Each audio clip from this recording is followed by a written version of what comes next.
A lot of people in Sri Lanka thinks when central bank government talk about the taxation measures, it is our responsibility. Always I see business people, corporates and chambers are coming to central bank asking, we should not impose this tax on them, not this tax to them, taxes too. As I say, all is the authority of the parliament. The governor also hinted about moving government debt management away from the central bank. Other thing I forgot to mention on the new Central Banking Act. Other one is that the central bank agency function of managing government debt will be taken out. There will be an independent debt office under Ministry of Finance. Our agency function, that's another conflict in the monetary policy, while we are having implement monetary policy. Again, we are right now agent of the public debt management. There we have the responsibility of raising whatever the parliament approved borrowing limit. Within that, our responsibility is to raise domestic external financing for the government. So allocation is their responsibility, but our responsibility is raise. Now we are basically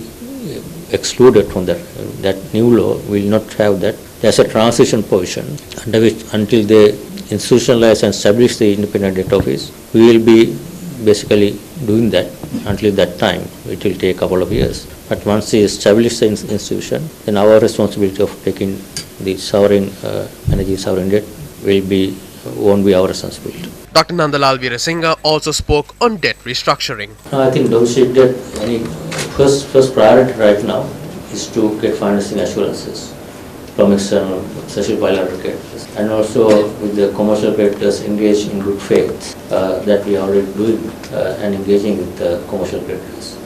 Once we get the financing assurances, then only we will look at, basically it's a negotiation process and look at overall debt targets and debt structuring parameters and where we would like to achieve. As I mentioned, what are the parameters. On that basis, although we have to run some scenarios, we have an understanding how we can manage it. But unfortunately, I can't talk about it at this point because we are in the process of negotiating. And I don't think I can share anything more than that. Only thing I can say confidently, we can maintain the financial system stability and stability of the banking sector, even under any kind of treatment on the domestic debt. We are confident that we can manage and maintain financial stability. This is what I say because in the negotiation with the external creditors, it's also their interest they have expressed. They want to maintain the stability of the banking sector and they will not be asking for a solution which will have an adverse impact on the domestic banks. That's all I can say.